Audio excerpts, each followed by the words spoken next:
Hi everyone, it's Bill.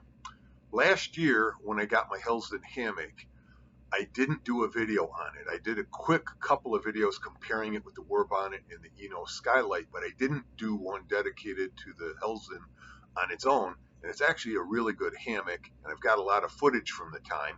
I was also having trouble with my editor, so I think that has something to do with it. Anyways, I'm going to throw that together now and enjoy it. Hopefully, yeah. I didn't rehearse the end, so just do the video now, guy, editor guy. Oh, I'm the editor.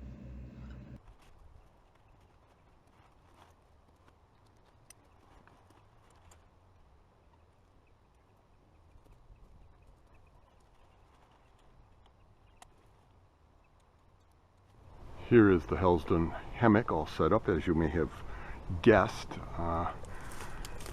That green is a little bright for my tastes, but it's okay. It blends somewhat well with the spring foliage that's coming up right now. As I replaced the snap links that came with it with these carabiners, these are good to 24 kilonewtons, which is like over 5,000 pounds.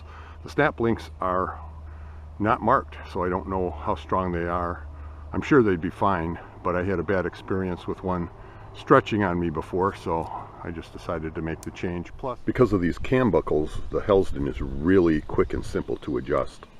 There's a two-piece outer layer that allows ventilation and also protects you from insects, snow, or rain.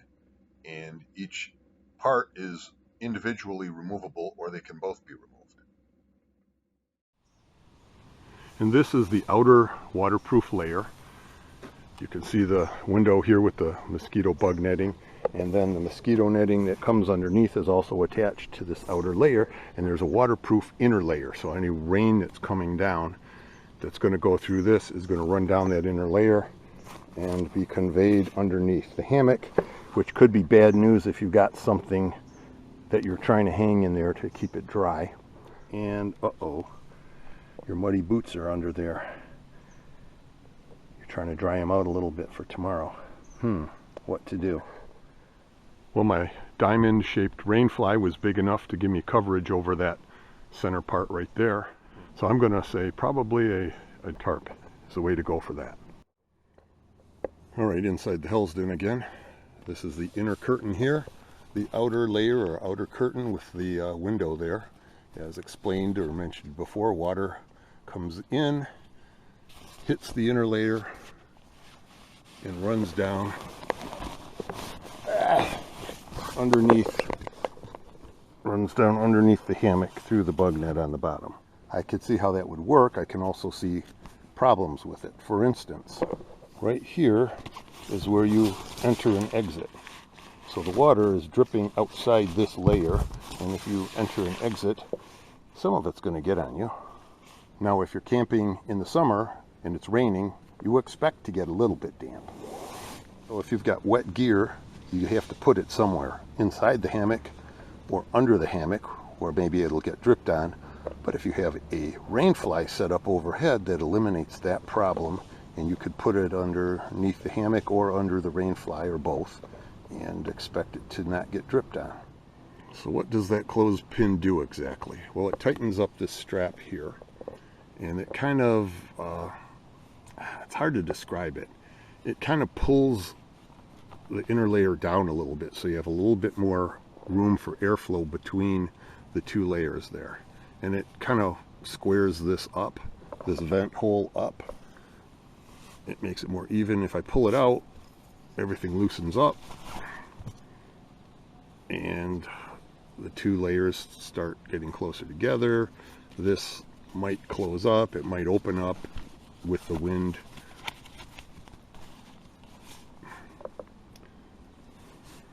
Who knows? This was just my alternative to sewing on a Velcro piece that would hold these two together. So whatever it achieves, that's what it's for. Now the Helsdon has a bit of a contour to the floor that's made to conform to your body.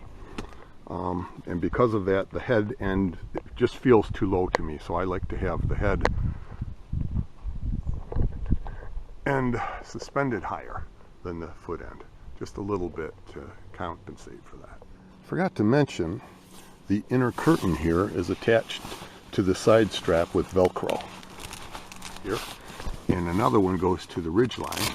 And once you remove those, you can slide it down, or you can remove it completely and get more ventilation, look out through the window, see the stars at night, what have you. So it's a really cool system. On either side there is this strap here, and that helps hold the inner curtain down. It kind of gets in the way a little bit because when you get in and out, you got to slide your body in between this and the hammock over here. And for a big guy like me, if you don't get your weight right, this gets really tight. If you put the weight on the other side of the hammock, this loosens up a bit, but that's hard to do. It takes some practice. This strap is the ridge line, runs the whole length of the hammock from end to end.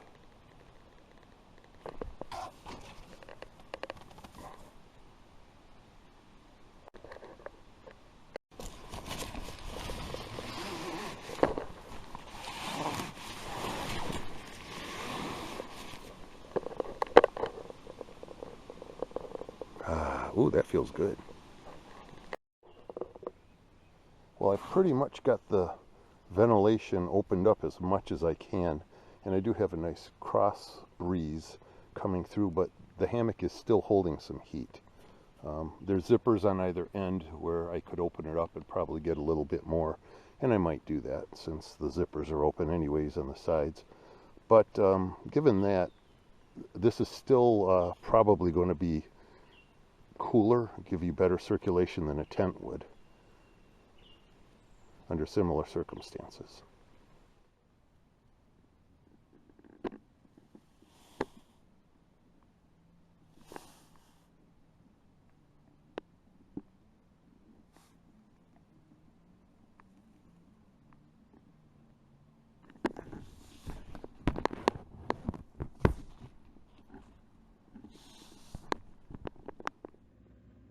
They say this hammock is good for a person up to 6'4".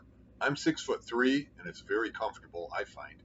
I was out the other day for a hang with my buddy Jimmy. He was in it for about 2 hours before we left, and he's taller than me. He's 6'4", 6'5", and he was very comfortable too. So this hammock seems to be a very good choice if you're a big guy or a big gal. And it has a weight rating of over 400 pounds, so you can't go wrong. I don't weigh anywhere near 400 pounds, by the way.